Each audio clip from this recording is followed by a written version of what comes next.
All right. We made it to question number 4. This is the area of the region bounded by some curves. This is all bounded by 2 curves. In theory, it could be bound by more curves than that. And I have cut a few corners in my solutions. I've kind of prepped all the sketches and things beforehand just to save a little time and to make sure I make a halfway decent sketch, because sometimes if I just do them on the fly, they end up looking terrible. So the first region is between y is x minus 2 and y equals negative x squared plus 4. You know, in theory, right, so your sketch here, right, your negative x squared plus 4 is our parabola. It's flipped upside down, so it's downward facing, and it's shifted up 4 units.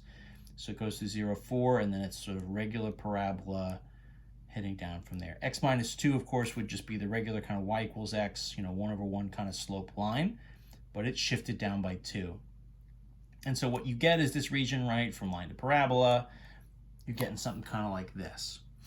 The intersection points here, in theory, and so this is why this is, you know, partially making this sketch in advance, we lose a little bit of it.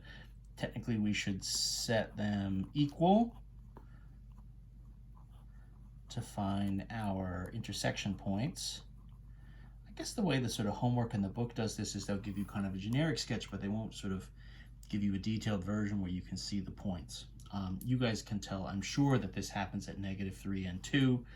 In theory, if we set, right, negative x squared plus 4 equal to x minus 2, and we start to shift things around, if I bring x squared over, this would be sort of x squared, right, plus x minus 4 minus 2 minus 6.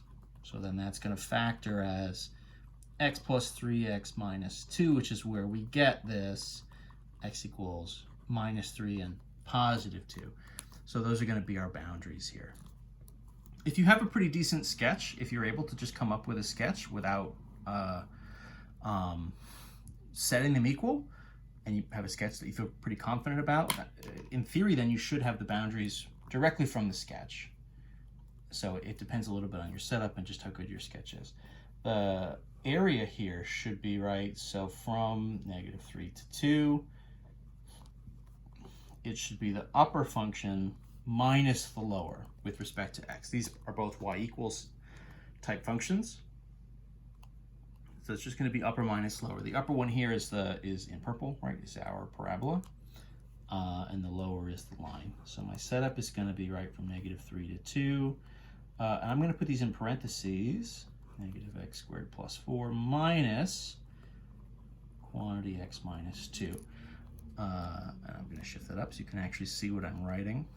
The parentheses here make a difference, right? Because in this second one, you have subtraction, negative x squared plus 4 minus x, right? But minus 2 would, of course, be plus 2 dx. So the actual function here, we're going to do the integral for, run out of space, not half fast. What do we got?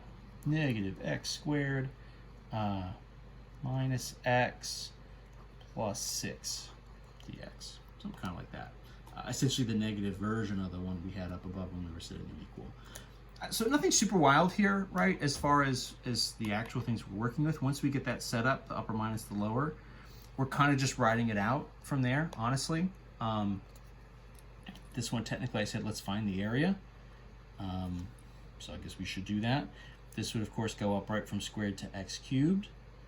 So 1/3 x cubed, right? X cubed over 3 minus from x to the 1 to x to the 2, 1/2 x to the 2 plus 6x. And this is running from -3 to 2.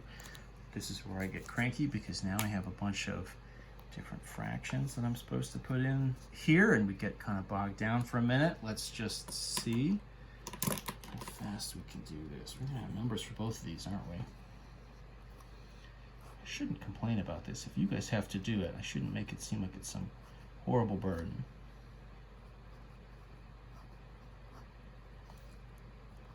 It does kind of stink, however.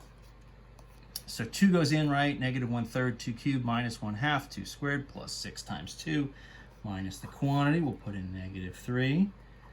Watch all of our negatives. Negative 1/3, negative 3 cubed. That's a lot of negatives there. We'll have to watch that when we get back to it. Negative 1/3 squared plus 6 times negative 3. Goodness.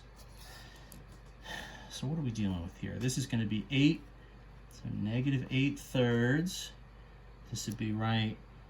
2 squared is 4. Divide by 2. So that's minus 2 plus 12 minus, so in parentheses, good grief, what's this going to be?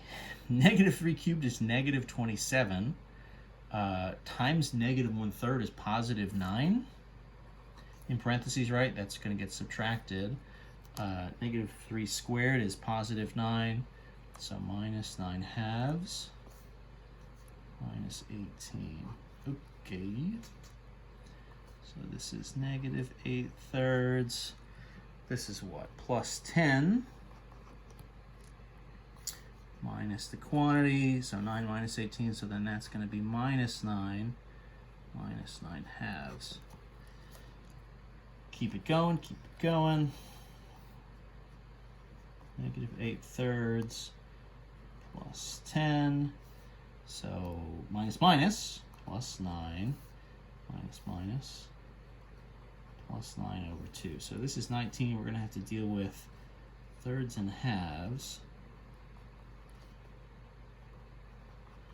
So everything's going to have to be rewritten as over 6. Oh man, I don't want to have to do 19 times 6. Oh, 20 times 6 is 120 minus 6. Right, so 19 over 1, right? Times 6 times 6. You say 120 minus 6, so then that's like 114 over 6 minus, at least these are a little faster, 16 over 6 plus 27 over 6. Where in the world is this going to end up? 27 minus 16. That's like plus 11. So then 11 and 114. So this is like 125 over 6. AKA that would be 20 and 5/6, I guess. So that would be our area. I'm only complaining, I guess, in part because, you know, the bulk of the work for these problems, right? I mean, the real calculus here is whatever, 6 lines up where we're doing these setups and then sort of, right, getting the integral setup and then sort of getting the antiderivative from there. You know, finding the area itself is boy, it sounds so judgy. It's kind of just busy work a little bit. So there it is. I'll pause this one there to give me plenty of time for the next one. So these are maybe going to be kind of one problem per. So 4B coming up in the next video.